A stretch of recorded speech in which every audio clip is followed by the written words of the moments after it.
초반에 타격이 많이 컸습니다. 내가 이 5천만 원 갖고 투자할 수 있는 게 뭐가 있을까? 부동산 이야기 한번 나눠보도록 하겠습니다. 반갑습니다. 반갑습니다. 네, 직장인인데 나오셔도 돼요? 나름 유명한데 여기 채널. 예, 그거는 사실 걱정하고 있는데 제가 별로 유명하지 않아가지고요. 네. 괜찮습니다. 어떻게 좀 부동산 공부를 시작을 하셨는지 계기가 있을 것 같습니다. 이 방송을 보시는 많은 분들이 직장을 갖고 계실 거라고 생각을 하고요. 예. 그분들이 느끼는 걸 그대로 저도 느끼고 있었습니다. 사실 요즘에는 직장이라는 게 평생 직장이라는 말이 사실 사라진 상황이잖아요. 네. 그러다 보니 그걸로 인한 이제 불안함을 좀 많이 느꼈고요. 더군다나 저보다 나이가 그렇게 많이 차이 나지 않은 선배들, 대학교 선배들이 본의 아니게 직장을 관둬야 되는 상황이 오는 것을 보면서 저도 언제 근로소득이 없어질지 모른다는 그 불안함이 좀 컸고요. 그리고 두 번째는 이제 결혼을 하면서 이제 피부에 많이 와닿았던 것 같아요. 열심히 살았고 열심히 저축을 했고 저희 부모님이 제가 지금까지 살면서 부모님이 사치하시는 걸 한 번도 보지 못했거든요. 그런 부모님 밑에서 자랐으니 저 또한 그래 사치라는 것을 거의 안 하고 생활을 했고 직장 생활하면서 거의 90% 정도 월급의 90% 정도는 저축을 했던 것 같아요. 아, 진짜요? 90%요? 예. 가능합니까? 서울에서 태어났고 서울에서 뭐 초중고 대학원을 다 나왔었고요. 제 직장이 이제 지방으로 잡히게 됐거든요. 네. 그러다 보니까 별로 지방에서 돈 쓸 일이 별로 없더라고요. 저축을 참 열심히 했고요. 그런데도 불구하고 이제 결혼할 때쯤 한 직장 생활은 한 4년 정도 지나서 결혼을 했는데 그렇게 열심히 모았음에도 불구하고 그 지방에서 전세 하나 얻는 게 참 쉽지가 않더라고요. 그거에 대해서 이제 피부로 확 와닿았던 것 같고요. 이제 마지막으로 그때의 그런 조급함으로 인해서 소위 말하는 이제 묻지마 투자를 한 거죠. 사실 주변에는 언제나 그런 분들이 계시잖아요. 좀 뭐 부동산으로 성공한 분도 계시고 뭐 주식으로 성공한 분들도 계시고 제 주변에는 부동산으로 성공한 분이 계셨는데 저의 그런 상황을 알고 이제 조언을 해주셨죠. 어디에 투자를 하면 뭐 짧게는 몇 개월 안에 뭐 길게는 1년 안에 꽤 큰 수익으로 돌아올 것 같다라고 조언을 해주셨었고요. 그분이 지금까지 투자했던 과정이 저한테는 보증수표 같은 거죠. 그래서 그걸 믿고 이제 투자를 했는데 몇 개월이 지나도 아무 소식이 없고 도대체 이게 무슨 투자인지 몰랐던 거예요. 그러니까 기본적으로 그런 투자는 절대 하면 안 되는데 찍어주는. 예, 그냥 찍어주는 투자죠. 그래서 이제 알아봤더니 그게 이제 일명 지역주택조합이라고 예, 그 지주택을 제가 투자를 했던 거더라고요. 아, 예. 첫 투자가 지주택이셨군요. 예, 그렇죠. 2015년도에 투자를 한 건데 네. 아직도 그대로입니다. 아, 그렇죠. 지주택이니까 이 사건 사고도 많고 예. 지금 5년, 6년째거든요. 예, 그래서 그때 사실 뭔가 결혼 자금에 대한 부족함을 단시간 내에 뭔가 채워서 전세를 저만의 모은 자본으로 한번 전세를 마련하고 싶은 그 욕심에 그런 투자를 했었는데 다시 이제 바닥에서 시작을 하게 된 거죠. 결혼을 시작. 그 리셋이 된 거네. 예, 아예 리셋이 됐죠. 거기 돈은 묶여 있고. 예. 이게 서울입니까? 지주택? 더군다나 지방입니다. 거의 중소도시였기 때문에 제가 이런 부동산에 대한 기본적인 컨셉이 아예 없었던 거죠. 그냥 막연한 그냥 직장 생활만 하는 열심히 충실하게 하는 사람이었기 때문에 그런 안타까운 투자를 해서 그 3박자가 한순간에 맞았던 것 같아요. 불안함, 그다음에 결혼으로 인한 그 피부로 느꼈던 부족함, 마지막으로 이제 묻지마 투자로 인해서 이렇게 살면 안 되겠다라고 해서 본격적으로 2017년도 1월부터 새해 목표로 공부를 시작하게 되었습니다. 이건 이제 다른 얘기인데 잠깐 다른 얘기 하자면 네네. 지주택에 관심 있는 분들께 좀 한마디 해주시죠. 그 전단지 같은 게 좀 있어요. 네, 맞습니다. 뭐 서울이 얼마인데 9억인데 네네. 우리는 4억에 분양한다. 네네. 뭐 이런 네, 맞습니다. 문구로 이렇게 현수막도 붙어 있고요. 지역주택 조합이라는 단어를 모르실 수도 있잖아요. 저도 부동산을 이제 아니까 어느 정도 공부를 하니까 지역주택 조합이 정말 어려운 사업이라는 걸 알지만 재개발 재건축 같은 느낌이에요. 조합도 설립되어 있고 뭐 이런 기타 등등. 일단은 초보자라면 절대 접근하면 안 되는 것 같고요. 그리고 제가 아는 부동산 전문가들 중에서 지주택 투자를 추천하시는 분은 한 번도 못 봤어요. 그런 와중에서 제가 지주택에 대해서 이렇게 하면 그래도 성공할 확률이 있다라고 말씀드리긴 좀 어렵지만 네. 그럼에도 불구하고 이제 땅을 파고 정말 집이 올라가는 모습을 봤을 때에는 그나마 투자할 만한 하지 않을까. 그 입지가 정말 탄탄하다면 그거 이외에는 절대 투자를 하지 않으셔야 됩니다. 확인 방법이 있어요. 사실 구청이라든지 이런 데 가서 지역주택 조합에서 토지를 다 매입을 했는지 이 정도는 확인을 할 수가 있는데 초보자분들이 그거 확인한 것 자체도 사실 좀 어렵고요. 그냥 하지 마셔라. 그렇죠. 예. 첫 경험을 아주 짜릿하게 하셨네요. 예, 잊지 못할 첫 투자고 아직도 거기서 헤어나오지 못하고 있고요. 어떻게든 빨리 정리가 좀 됐으면 좋겠는데 그것도 제 마음대로 할 수 있는 상황도 아니고 끝나든지 예, 아예 엎어지든지 아예. 그래 내가 돈 다 잃었구나 라고 아예 단념을 시키던지 뭐 이러면 되는데 그것도 아니 아직은 조합이 살아있거든요. 예, 그런 상황에서 비싼 돈 내고 큰 교육과 경험을 했다. 저는 사실 초반에 타격이 많이 컸습니다. 진짜 내가 알아야 되겠구나. 남의 말만 듣고 투자하는 거는 정말 위험하구나 라는 생각을 하게 되는 결정적인 계기가 되었죠. 일단 돈은 90%씩 계속 모으고 있고. 네, 거의 2016년 딱 1년 정도 동안도 열심히 또 악착같이 모으기 시작을 했고요. 다행히 제 아내도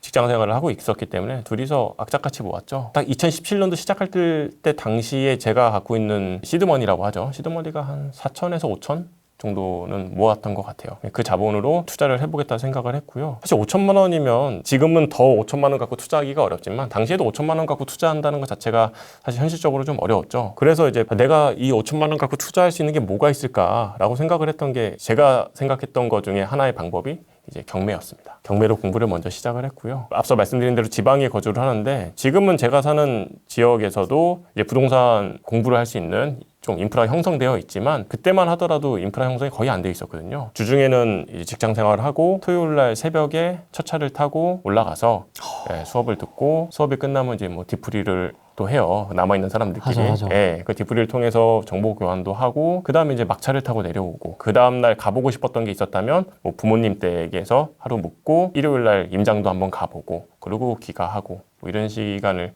거의 1년 1, 2년을 그렇게 보냈었죠. 지금은 사실 야근이 많이 줄어들었죠. 뭐 52시간제도 있고 40시간 주 근무를 중점으로 하고 있기 때문에 지금은 사실 좀 여유가 생겼지만 그때 당시에 야근이 사실 필수였거든요. 특히 뭐 제가 소속돼 있던 부서의 야근이 좀 많은 부서였었기 때문에 퇴근하고 집에 들어오면 뭐 한 9시 정도가 됐었고 최소한의 양심이 있기 때문에 집안일을 할 수밖에 없잖아요. 집안일을 뭐 조금 거들고 뭐 책상에 앉으면 한 11시 정도 됐던 것 같아요. 데드라인을 정했어요. 뭐 내가 늦어도 2시 반에는 잔다. 그래서 뭐 11시가 됐던 10시가 됐던 뭐 10시에 시작하는 날에는 조금 더 공부할 수 있는 시간이 됐었고요. 11시 정도가 됐을 때는 뭐 한 3시간 정도는 공부를 할 수 있었는데 우선은 뭐 그 내내 부동산 공부를 하지는 않았고요. 근무하는 부서가 영어를 좀 많이 써야 되는 부서예요. 그래서 1시간 정도는 영어 공부를 했고 2시간에서 3시간 정도는 부동산 공부를 꾸준하게 이어갔습니다. 그렇게 뭐 1년에서 2년 정도를 했는데 하루에 4시간씩 자고 이제 1, 2년을 생활을 하다 보니까 뭐 지금 보시면 아시겠지만 제가 등치가 좋잖아요. 덩치가 좋은데도 불구하고 아픈 사람이 아닌데 분기별로 크게 아프더라고요. 그래서 부모님 체력이 계속 떨어지는 거죠. 또 하루하루 한 살 한 살 나이는 먹어가고 또 회사 생활이 사실 놀지 않잖아요. 고된 직장 생활을 하고 있는데 집에 와서 계속 공부를 하고 잠은 또 계속 부족하고 주말에는 내내 서울에 올라가서 공부를 하고 내려오고 쉬지를 못하니까 몸이 망가지더라고요. 그래서 이러면 안 되겠다 싶어서 시작을 했던 게 이제 아침 일찍 생활을 해보자 라고 생각을 해서 좀 잠시간을 4시간 잤던 거를 5시간에서 6시간을 조금 늘리고요. 그다음에 아침 시간을 활용하기 시작했습니다. 경매를 통해서는 자산 증식이 잘 안 됐어요. 저는 경매를 잘 못했어요. 경험만 하셨고요? 네, 경험만 했죠. 뭐 평일에 경매 입찰이 많이 일어나잖아요. 직장 생활을 10년, 20년 차를 했으면 여유롭게 연차도 좀 쓰고 그런 생활을 할 수 있었을 텐데 당시 입사한 지 뭐 5, 6년 차였기 때문에 제 마음대로 연차를 계속 쓰면서 입찰을 할 수 있는 상황은 아니었고요. 또 눈치도 많이 보였고요. 그렇다고 뭐 대리 입찰 제도가 있긴 하지만 누군가한테 계속 그걸 부탁하는 것 자체도 사실 어렵고 제가 경매에서의 가장 저한테 맞지 않았던 것은 명도였습니다. 명도요? 네, 명도가 이상하게 잘 못하겠더라고요. 이게 사실 경매라는 제도가 되게 합법적인 거고 반드시 필요한 제도잖아요. 그런데도 불구하고 합법적인 일을 하는데도 불구하고 제가 불법을 저지를 것 같은 느낌을 그러니까 제 느낌입니다.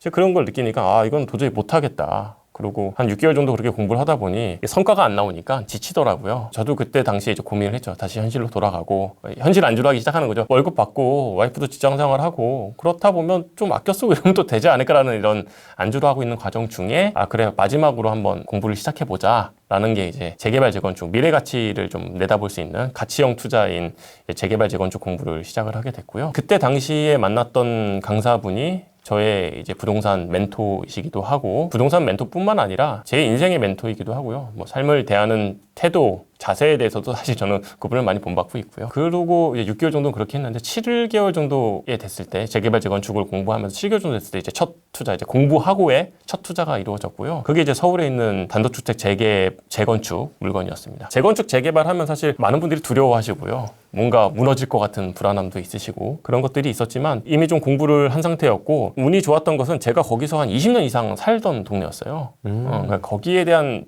미래 가치를 충분히 알고 있었고 아무래도 제가 불안하다 보니까 좀 속도가 늦었죠. 투자를 하는 데 있어서. 그랬더니 주변에 먼저 한 2, 3개월 전에 투자하신 분들이 말렸어요. 본인은 프리미엄 기준으로 한 3천에서 5천 사이에 들어갔는데 지금 프리미엄 1억이 넘었다. 들어가지 말아라. 너무 많이 올랐다. 라고 얘기를 했고 또 저랑 같이 들어가려고 했던 분들도 안 하셨고요. 그럼에도 불구하고 저는 이제 그 동네를 워낙 잘 알고 있으니까 아 그래 나는 물론 지금 비쌀 수는 있지만 충분히 들어갈 볼만 하다. 여기는 미래 가치가 충분히 있는 동네다 라고 생각을 해서 들어가게 됐고요. 프리미엄 1억이라 보니까 그럼 실투가 엄청 많이 들어갔을 텐데 라고 생각하실 수가 있잖아요. 근데 제가 그 물건의 실투는 3,500만 원 들어갔어요. 대출 당연히 활용했고요. 또 다행히 제가 잔금을 치르기 전에 그 시세가 계속 오르고 있는 상태라서 전세를 후순위 전세를 놨는데 그 후순위 전세도 어느 정도 가격이 좀 맞춰져가지고 실제로 투자 금액은 한 3,500만 원 정도 들었었습니다. 그렇게 운이 좋게 세팅을 했었지 실제로는 사실 1억 정도는 최소한 들어가는 구역이긴 했습니다. 공부하고의 첫 투자죠. 아니면 첫 투자는 뭐 두 번째 투자. 두 번째 투자가 그런 좋은 성과를 얻게 됐고요. 공부하고의 첫 번째 투자를 할 때까지의 시간이 꽤 많이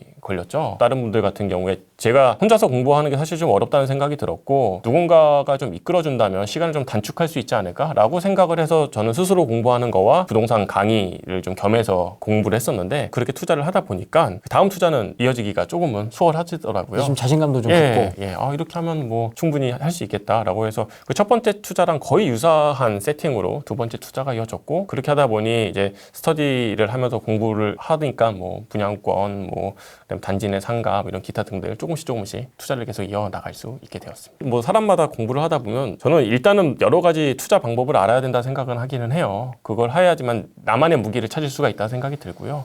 그 중에 저한테 맞는 거는 이제 재개발, 재건축 투자라고 생각을 했고요. 왜 잘 맞는 것 같으세요? 아직 좀 저평가된 느낌이잖아요. 미래 가치가 좀 보장되어 있는. 사실 신축에 대한 그 미래 가치는 이미 모든 분들이 알고 계시고 딱 묵혀놓고 그냥 가만히 있으면 알아서 이제 조합해서 이제 활동을 해줘서 어느 정도 궤도에 올랐을 때 시세 차익을 볼 수 있는 좀 좋아 보이는 투자라고 생각이 들었었고요. 네. 그래서 이제 재개발, 재건축 투자를 좀 하게 되었습니다.